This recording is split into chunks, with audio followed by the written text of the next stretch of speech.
અમદાવાદના શ્યામલ નજીક વિકરાળ આગ લાગી છે। જી હા, શ્યામલ 4 રસ્તા નજીક એક કોમ્પ્લેક્સમાં અચાનકથી આગ ભભૂકી ઉઠી। કોમ્પ્લેક્સમાં બહાર રહેલા વાહનો સળગી ઉઠ્યા। વિકરાળ આગમાં અનેક વાહનો બળીને ખાખ થયા છે। આગ લાગવાનું કારણ હજુ સુધી જાણી શકાયું નથી।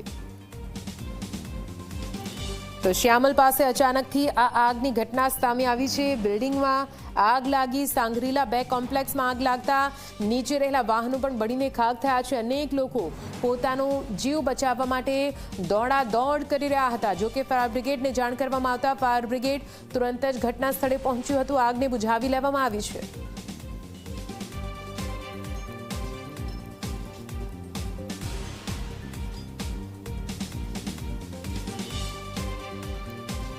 સાંગરીલા આર્કેડમાં જે આગ લાગી ત્યાં ફાયર બ્રિગેડે રેસ્ક્યુ હાથ ધર્યું અને એ રેસ્ક્યુ દરમિયાન જે દરવાજા ખુલ્લા હતા, જે લોકો હાજર હતા તેમને બહાર કાઢવામાં આવ્યા। પરંતુ આ જોઈ શકાય છે 311 નંબરની આ ઓફિસ, એ 311 નંબરની ઓફિસ, એ કેબિનમાં કેટલાક લોકો ફસાયેલા છે અને એ દરવાજો જે છે અહીંયા લોક છે, બંધ છે।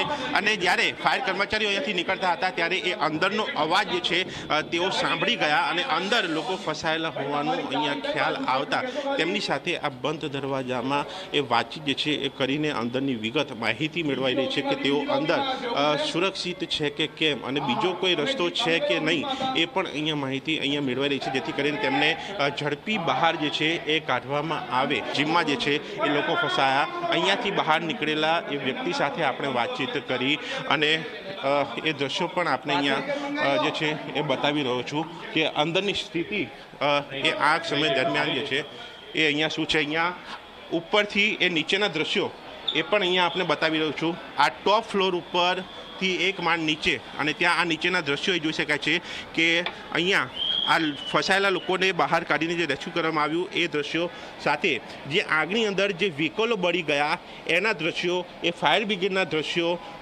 સાથે જે પ્રકારે અહીંયા આગની કામગીરી કરવામાં આવી, એ પાણીનો મારો ચલાવતા એ ફાયર કર્મચારીઓ નીચે એ ડકમાંથી આગની શરૂઆત અને ટોપ ફ્લોર સુધી એ આગ અને એ ધુમાડા ફેલાયા, જેમાં એ લોકો ફસાયા। એ ફસાયેલા લોકોએ પણ પોતાની રીતે બનતા પ્રયાસો કરીને અહીંયા પોતાનો જીવ બચાવ્યો છે અને તે તમામ લોકો અહીંયા સુરક્ષિત છે, પણ હજુ કેટલાક લોકો અંદર ફસાયેલા છે। તેને બચાવવાની કામગીરી એ ફાયર બ્રિગેડના કર્મચારીઓ જે છે અહીંયા કરી રહ્યા છે।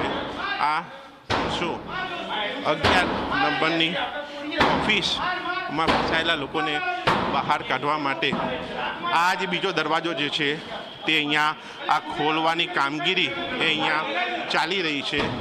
અહીંયા ફાયર બ્રિગેડના કર્મચારીઓ એ લાત મારીને અન્ય રીતે એ દરવાજો ખોલીને એ ફસાયેલા લોકો સુધી પહોંચવાના પ્રયાસ કરી રહ્યા છે। અહીંયા આ સીધા લાઈવ દ્રશ્યો એ આપને અહીંયા બતાવી રહ્યો છું કે ઉપર એ રેસ્ક્યુ ઓપરેશન એ જી 24 કલાક જી મીડિયાના એ કેમેરામાં કેદ થયેલું અહીંયા જોવા મળી રહ્યું છે અને આખી બિલ્ડિંગનું સર્ચ ઓપરેશન કરીને જ્યાં જ્યાં લોકો ફસાયા છે ત્યાંથી લોકોને બહાર કાઢવાની કામગીરી એ હાલ ફાયર બ્રિગેડના કર્મચારીઓ જે છે એ અહીંયા કરતા જોવા મળ્યા છે। ત્યારે જોવાનું રહે છે કે આ સંપૂર્ણ પરિસ્થિતિ કંટ્રોલમાં આવ્યા બાદ એ બિલ્ડિંગની લઈને શું કાર્યવાહી થાય છે, શું એક્શન લેવાય છે। કેમેરામેન તુષાર સાથે દર્શન રાવલ, જી મીડિયા, અમદાવાદ। અચાનક આગ લાગી, અમને 10 સેકન્ડ જેવું થયું હશે અને ફટાફટ એટલો બધો ધુમાડો થઈ ગયો એવી રીતે તો હું નીચે જઈને જોઈને આવ્યો અને પછી બધાને મેં નીકાળવાનું મેં ધીરે ધીરે એક સિંગલ માણસને હું લઈને ગયો એવી રીતે। કેટલા લોકો હતા? 41 જેવા માણસ હતા, લેડીઝ બી એમાં હતા બધા, એવું છે, નાના છોકરા બી મતલબ બધા એવું છે। હા, બિના રૂમાલ કરીને બધાને મેં બહુ ઢંકાવડાવીને એવી રીતે મેં કરાવડાવ્યું, થોડુંક મને ખબર હતી એના માટે, એવું છે। અને અમારા જે એક્સટિંગ્વિશર છે એ બી મેં થોડાક જ્યાં ધુમાડો આવતો હતો ત્યાં મેં માર્યું એવી રીતે કાચ બી તોડાવડાયા હતા।